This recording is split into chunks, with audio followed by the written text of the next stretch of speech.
Sa mga babae naman na alam na may asawa na, 'di ba? Alam na may asawa na, tapos pumapatol ka na alam mong may asawa na. O sinong unang di ka ba naaawa na may mga anak 'yun? Oo. Oo, kilala mo pa yung asawa tapos pinatulan mo. Hindi tamang may pagkakanon. May pagka kasi hindi mo iniisip mo lang yung bugso ng damdamin mo. Yung iwan ko kung may iba gusto mayroong makukuha lang. Oo, dinawasak ang pamilya noon dahil winasak mo. Hindi ka ba nakukonsensya, ha? Hindi ka nakukonsensya sa ginawa mo. Pag take na, marami namang binata dyan. Bakit ba kailangan mo pang doon sa may asawa?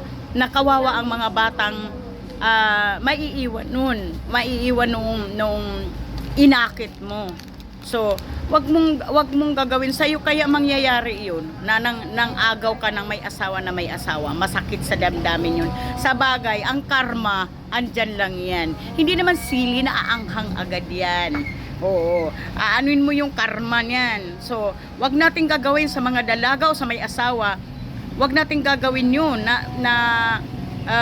dahil sa may gusto pa lang na suporta o pera o ano pa man yan, inagaw mo yung na nawasak. Kawawa ang bata. Kawawa ang mga anak nun. So maawa ka sa lahat, lalo na sa mga dalaga.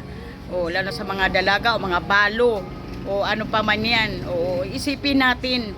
Kaya think wise bago natin gagawin yung mga ganong mga bagay. Pag take na, may pagmamay-ari na, wag mo nang agawin pa.